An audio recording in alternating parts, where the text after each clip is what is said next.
Pour vous, parce que je fais partie d'Ensemble contre la peine de mort, c'est pour savoir, selon vous, quel est le principal facteur de blocage, justement, au niveau du Maroc, s'il y en a un. J'imagine que un, c'est peut-être simplifié, mais quels sont les principaux facteurs de blocage à l'abolition? Est-ce que, parce qu'on parle souvent des questions de terrorisme par rapport au Sahara occidental, on parle aussi de mettre en porte-à-faux par rapport aux autres pays frères, donc voilà, un peu votre opinion sur ça.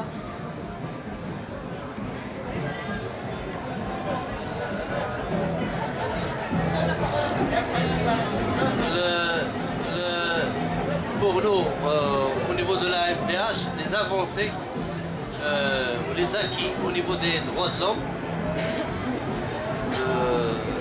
il est lié au rapport de force. Il est toujours lié au rapport de force. Les acquis des anciennes années, des années 90, est lié au rapport. Il faut une pression sur l'État pour qu'il avance sur cette question. Surtout,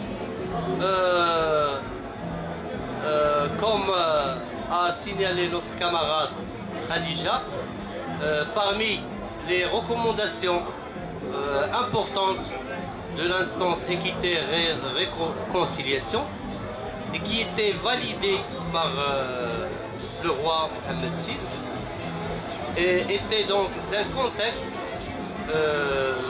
politique en général qui est en faveur du mouvement démocratique, du mouvement des droits de l'homme. Et il n'y a pas un blocage spécifique, soit religieux, soit culturel, soit il fallait de la volonté politique pour faire un pas au profit de l'abolition et des droits de l'homme en général. J'ajouterais aussi que les décideurs présentent parfois comme prétexte que la société n'est pas prête à ce genre de décision. Mais ces mêmes décideurs ne font rien pour préparer la société à cette question-là. Donc tout doit se faire au niveau des ONG, au niveau de la sensibilisation dont j'ai parlé. Donc on entend des débats officiels, des déclarations des responsables qui sont pour l'abolition, de dire moi personnellement je suis pour l'abolition. Ça a été fait une fois, d'après ce que je sais, par l'ancien ministre de la Justice qui est décédé, qui avait déclaré qu'il est abolitionniste, qu'il veut abolir la peine de mort. Juste après, il y a les événements de 2003, les événements terroristes. Il a une autre déclaration pour dire, après ce qui s'est passé, je ne suis plus convaincu de l'abolition de la peine de mort. Donc c'est un effet non seulement contraire, mais beaucoup plus dur de déclarer, après avoir déclaré être abolitionniste, de dire non, je ne suis plus convaincu. Donc il n'y a pas de volonté politique, c'est ça ce qui manque. Parce que c'est une décision impopulaire pour le moment, on le sait. Mais il n'y a pas de politiciens qui veulent jouer le risque de prendre donc des décisions de ce genre, de défendre des positions de ce genre. Et ça se passe à d'autres niveaux aussi, c'est pas seulement la peine de mort, mais ça se passe à d'autres niveaux. Peut-être un mot sur la question du terrorisme.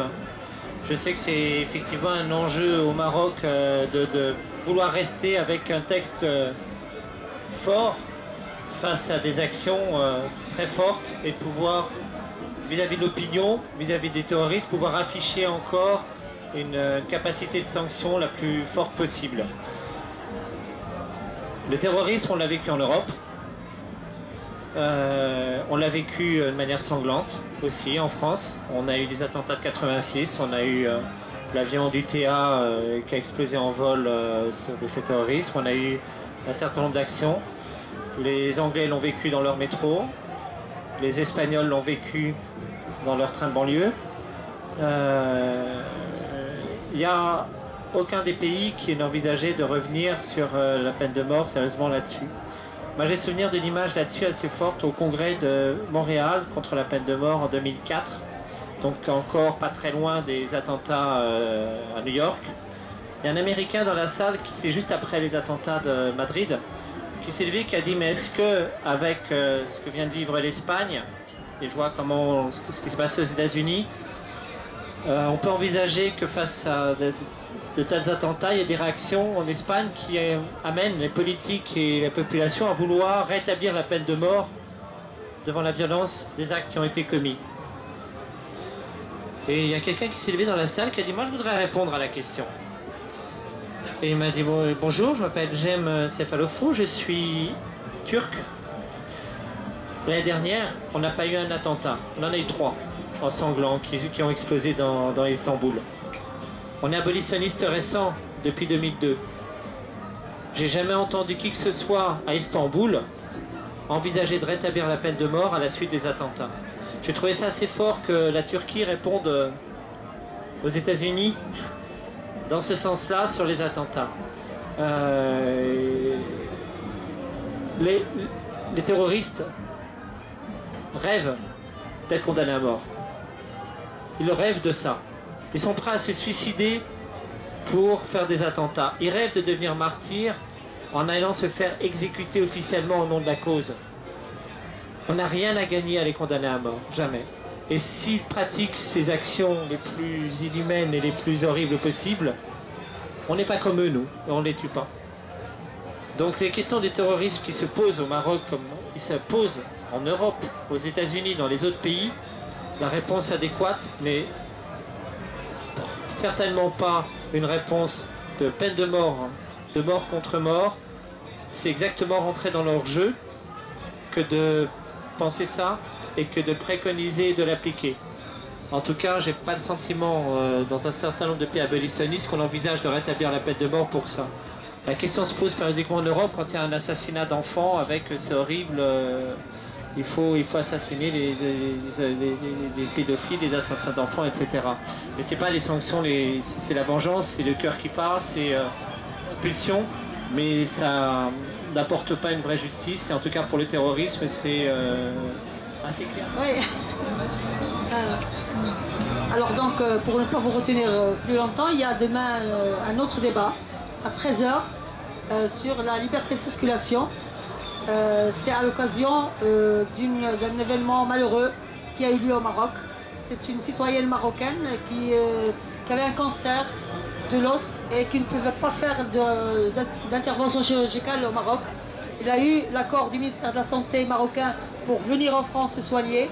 Son frère a payé l'hôpital et toutes les charges, mais il n'a pas eu le visa pour venir en France. Et il est décédé suite au cancer. Donc on lui a arraché un espoir de se soigner. Et donc c'est une malheureuse occasion, mais qu'on utilise quand même pour lancer une campagne contre les systèmes de visa, pour la liberté de circulation, pour la démocratisation des relations, si on peut dire, entre l'Europe et les pays du Sud, y compris le Maroc. Donc on va faire le débat demain à 13h. On va faire un rassemblement devant à la place Trocadéro à Paris, lundi 14 à 18h30. Donc vous êtes invités, si vous le pouvez, à assister au débat et au rassemblement. Merci pour votre participation. Il y a quelqu'un qui veut... Je donne la parole à Zed et puis il va conclure.